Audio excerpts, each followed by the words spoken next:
الله الرحمن الرحيم إن الله وملائكته يصلون على النبي يا أيها الذين آمنوا صلوا عليه وسلموا تسليما اللهم صل على سيدنا مولانا محمد بارك وسلم صلوا عليه الصلاة والسلام عليك سيدي يا رسول الله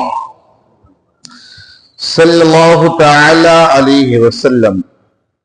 آپ حضرات گزشتہ کئی جمعہ سے نبیوں کے بارے میں کیسا عقیدہ رکھنا چاہیے اس کی وہ بات سماعت کر رہے تھے۔ آپ جانتے کہ اللہ تبارک و تعالی نے انسانوں کی ہدایت کے لیے بہت سارے انبیاء اور رسول بھیجے اور ساتھ ہی ساتھ آسمانی کتابیں بھی بھیجی۔ ان آسمانی کتابوں میں 4 کتابیں بڑی مشہور ہیں۔ ایک کا نام تورات، دوسرے کا نام زبور، تیسرے کا نام انجیل اور چوتھے کا نام قرآن پاک۔ اب معلوم ہونا چاہیے کہ کس نبی پر کون سی کتاب نازل ہوئی۔ تورات کس پر نازل ہوئی؟ حضرت موسیٰ علیہ السلام پر۔ انجیل کس پر نازل ہوئی؟ حضرت عیسیٰ علیہ السلام پر۔ زبور کس پر نازل ہوئی؟ حضرت داؤد علیہ السلام پر۔ اور قرآن انیس کس پر نازل ہوا؟ ہمارے اور آپ کے آقا صلی اللہ تعالی علیہ وسلم پر نازل ہوا۔ ٹھیک ہے، تو یہ آسمانی کتاب ہے۔ تو اب کچھ اور باتیں انشاءاللہ بھی سن لیں۔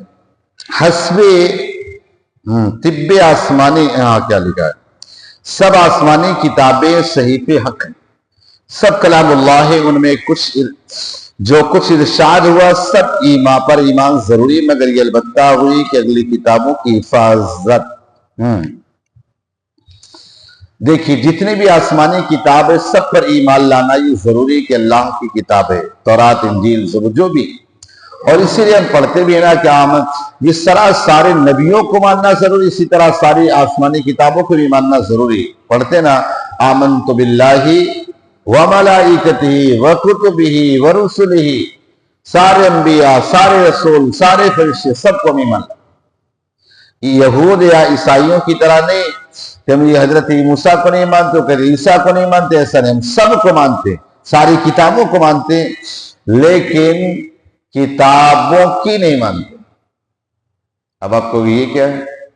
کتابوں کو تو مانتے لیکن کتاب کی نہیں مانتے۔ کیوں؟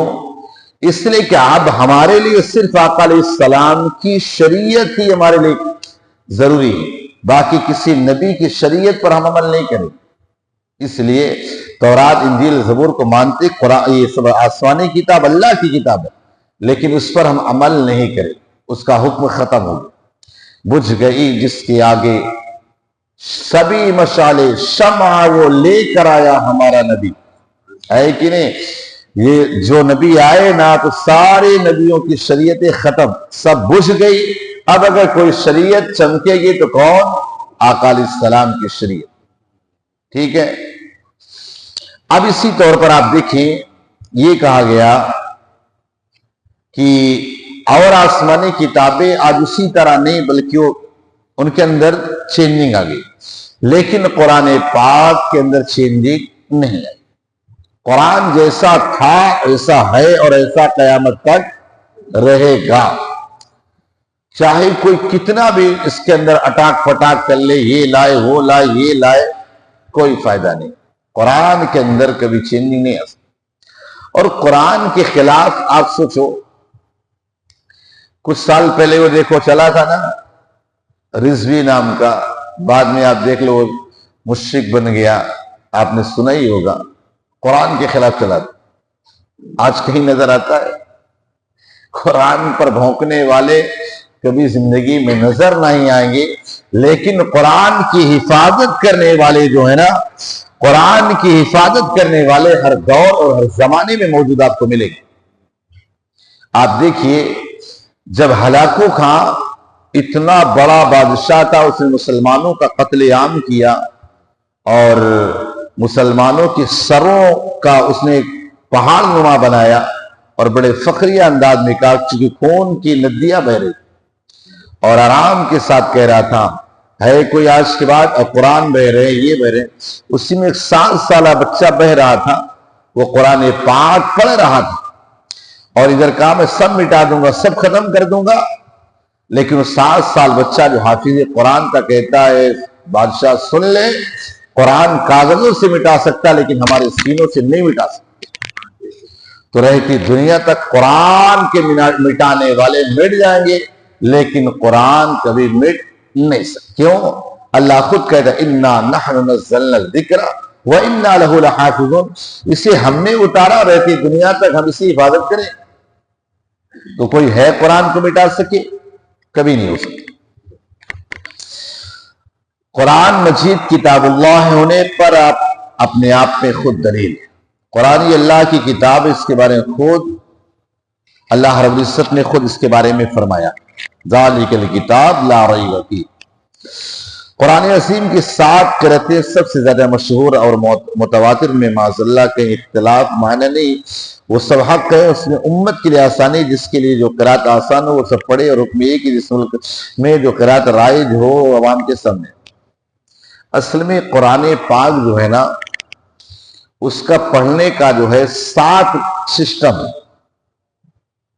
لیکن جہاں جو قرآن رائج ہے وہی پڑھا جائے۔ جیسے آپ دیکھیں قرآن کی ایک سورت جیسے آپ پڑھتے ہیں وَالضُّحَىٰ وَاللَّيْلِ اِذَا سَجَىٰ، اس میں کھڑا زبر ہے کہ نہیں؟ تو اب اس میں ہے کہ دوسری قرآن قرأت کے اندر اس کو کھڑا زبر نہیں پڑھا جائے گا، کیا پڑھیں گے؟ وَالضُّحَىٰ وَاللَّيْلِ اِذَا سَجَىٰ۔ اگر آج میں مصلی پہ پڑھ دوں تو کیا کہ یار امام سے پاگل ہو گئے کہ یار اس طرح پڑھ، ہوگا کہ نہیں؟ تو اب یہاں پر چونکہ اس قرأت کے جاننے والے میں اس لیے نہیں پڑھ، جو جاننے والے وہی پڑھتے ہیں ہم لوگ۔ قرآن مجید نے اگلی کتابوں کی بہت سے احکام منسوخ کر دی، انہیں قرآن مجید بعض بازوں سے آیتوں کو منسوخ کر دیا۔ دیکھیے قرآن پاک جو ہے اس میں کتنی آیتیں ہیں؟ 6666 آیتیں۔ اس میں صرف 500 یا 700 آیتیں جو ہوں گی جس سے حکم یعنی نماز، روزہ، حج، زکوٰۃ، ایمان یہ سب ثابت ہوتا ہے۔ باقی جو ہے نا اس میں بہت سارے واقعات ہیں جس سے آپ کی عبرت حاصل کرنا ہے، بہت سارے ایسا کہ بعض سے اس میں اس کا حکم بدل دیا گیا۔ جیسے آپ دیکھیں پہلے آیا یعنی قرآن میں 3 طرح کی آیتیں، کچھ آیتیں وہ جو پڑھی بھی جاتی ہے اس پر عمل بھی کیا جاتا ہے، کچھ آیتیں وہ جسے پڑھا نہیں جاتا لیکن عمل کیا جاتا، کچھ آیتیں ایسی ہیں پڑھا تو جاتا لیکن عمل نہیں کیا جاتا۔ جیسے آپ دیکھیں ایک قرآن کی آیت ہے، پہلے اگر کسی کا انتقال ہو تو وہ وصیت کر جاتے کہ میرے رشتہ دار کو دینا، فلاں کو دینا، فلاں کو، اس کے بچے بیوی پریشان ہو جاتے۔ اللہ نے شاید کو حکم بدل دیا، اب یہ کہا کہ اب وصیت چلے گی، بیٹے خود بخود اس کے وارث ہو جائیں گے، اس کی بیوی خود بخود وارث ہو جائے گی۔ تو یہ آیت کریمہ منسوخ ہے لیکن تلاوت آج بھی دوسرے بارے موجود۔ اسی طور پر قرآن کی بہت ساری آیتیں اگر کوئی آپ کو کہے دینا کہ قرآن میں یار یہ ہے تو پہلے سمجھو ہے کیا، ورنہ پتا چلے گا رانا کی قرآن میں لکھا ہے کافر یہاں مل جائے اسے مارو۔ جیسے ایک ان لوگوں کی ایک نیتا تھی بڑی، ابھی تو بہت پیچھے چلی، آباد کی، جانتے پرانے لوگ، اب تو سائیڈ لائن ہو گئے۔ وہ جب میں کانپور میں پڑھتا تھا اس زمانے میں آئی تھی رسا دے رہی تھی، کیا کرے تھے معلوم؟ قل یا ایھا الکافرون، کلیہ، کہا قرآن میں لکھا ہے اگر کافر کلیہ میں بھی مل جائے تو اسے پکڑ کے مارو۔ اصل میں کلیہ ہمارے یہاں بولتے چھوٹی پتلی گلی کو، اسے کلیہ بولتے ہیں۔ تو کہا قرآن میں لکھا ہے کہ کافر اگر کلیہ میں بھی مل جائے تو اسے دوڑا کے مارو۔ قل یا ایھا الکافر، کلیہ، ان کو کافروں کو دوڑا کلیہ میں مارو۔ اب اصل میں ہے کیا کہ قرآن پاک جو ہے نا ہوا ایسا کہ کہا قل یا ایھا الکافرون لا اعبد۔ حضور کے پاس آئے کچھ لوگ اور کافر جو تھے کہنے لگے ایسا کریں ہم آپ کے خدا کو پوچھتے ہیں، آپ ہمارے خدا کو پوچھیں، اس طرح لڑائی جھگڑا ختم ہو جائے۔ آپ سمجھو میری بات۔ کیا کہا؟ آپ ہمارے خدا کو پوجیں، ہم آپ کے، دونوں ایک دوسرے کو پوچھتے، ختم بات۔ ارے بھائی ہمارا یہ سسٹم نہیں کہ تمہارے یہاں 10 ہیں تو 2 4 اور ملا دو، تمہارے فرق نہیں پڑا، ہمارے ایک سے دوسرا ملا تو خرابی آ جائے۔ تو اس کا یہاں ذکر ہے کہ قل یا ایھا الکافر، جو عرب میں تھے، یہاں والے کافروں کو نہیں، یہ تو اپنے زبان زبردستی لے کے گھومتے ہیں۔ کہا قل یا ایھا الکافرون، اے محبوب کہہ دو اے کافروں، لا اعبد ما تعبدون، کہا میں اس کی پوجا نہیں کروں گا جس کی تم کرتے ہو، ولا انتم عابدون ما اعبد، اور جو تم پوجتے ہو اس کو نہیں پوجیں گے، ہے کہ نہیں؟ کہا لکم دینکم ولی دین، تمہارے لیے تمہارا دین، میرے لیے میرا دین۔ اب آپ سوچیں اس زمانے میں وہاں حضور کو جواب دینے کے لیے اللہ نے آیت کریمہ نازل کی، یہاں اتنے سمجھدار ہو گئے کہ کافر کو لیا میں ملے دوڑا کے مر۔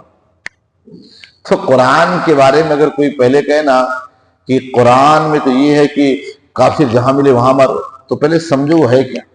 آپ سوچیں ذرا، آپ میرے اوپر ظلم کریں، میں آپ کچھ نہ کہوں، کچھ نہ کہوں، کچھ نہ کہوں، اس کے بعد میں اپنے بڑے کو کسی کو کہہ دوں، یہ بہت پریشان کرتے، میرا بڑا یہ کہہ دے اب تم کو ملے نا اسے خود دوڑا کے ہمارا میں دیکھ لو۔